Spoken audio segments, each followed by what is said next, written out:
Yes, leo ni tarehe 1 mwezi wa 5 mwaka 2022 ambapo tunawaletea top 10 ya wasanii ambao walifanya vizuri sana mwezi uliopita, mwezi wa 4. Uno munsi rero tukaba twashoboye kwategura urutonde rw'abaririmbyi 10 bashoboye gukora neza cyane kurusha abaririmbyi benshi dusanzwe dufite mu gihugu cyacu cy'u Burundi mu kuronka viewers nyinshi mu gukurikiranwa cyane ku rubuga rwabo rwa YouTube. Reka tugire ko ntitubarambire kuko abaririmbyi 10 kubasoma ni benshi cyane, kugira ntitubarambire kuko tuzi n'ibintu bibagora cyane, usanga muri byinshi. Reka duse n'abagira ko kugira mushobore kumva umuririmbyi wanyu mbega byagenze gute, yashoboye gufata ikibanza cya kangahe mu kubandanya ushigikira uwuzi uko ivyari karakora biriko biragenda.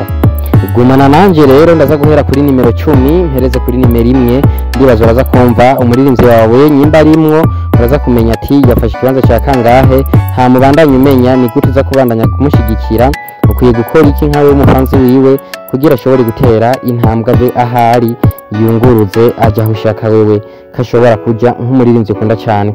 Reka tugende mu kibanza c'10 cyashoboye gufatwa n'umuririmbyi MB Data Boy ku viewers zingana na 70069 viewers.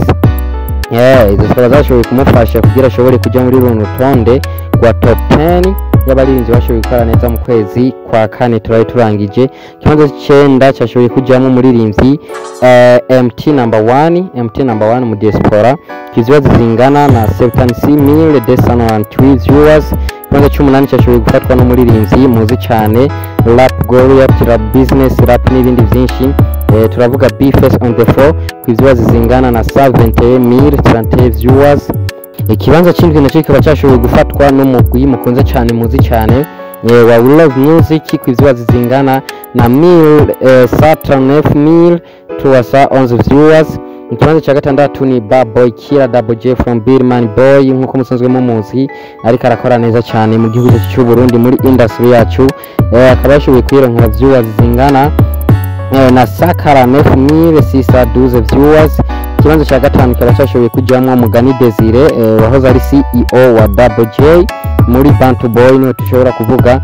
Akaba yashoboye gufata icyo kibanza cya gatanu ku viewers zingana na 71,190 viewers. Ikibanza cya kane kikaba cyashoboye kujyamo umugwi wa Rap Boy and Troizo n'abavukanyi bashoboye kwifatira ikibanza cya kane ku viewers zingana na 78,017 viewers. Iyo ni top 3 yo tugiye ko muri uno mwanya. Ndagusaba wewe uri kuradukurikirana muri uno mwanya uze kudufasha dukomera amashi bano bagabo batatu bashoboye kuronka ibi bibanza vya mbere. Ikibanza cya gatatu ni Kiriku Akiri from Birman Boy ku viewers zingana na 48 viewers. Zikaba zashoboye kumufasha kwigira mu kibanza cya gatatu mu baririmbyi benshi tuzi ko dufite mu gihugu cyacu cy'u Burundi. Ikibanza cya kabiri kikaba cyagiyemo Kidumu Kibido ku viewers zingana na 271,788 viewers. Ikibanza cya mbere akaba ari Sarbi nkuko musanzwe mumenyereye, akaba bakorura cyane, akaba bafata cyane. Inkona cyayifise nuko kwezi ashoboye kuronka viewers zingana na 284,515. Izo niko top 10 ya kuna kwezi kwa 4 turangije.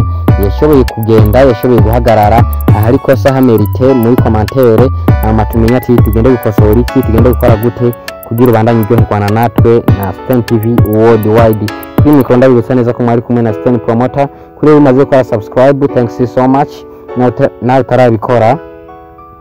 utarabikora urahawe kazo uratumiye mu muryango wa Stern TV Worldwide mu kubandanya udushigikira ni gukora subscribe, share, like, comment n'ibindi biba bikenewe ubona ko bikwiye. Turabakunda cyane mwe mwese mudukunda.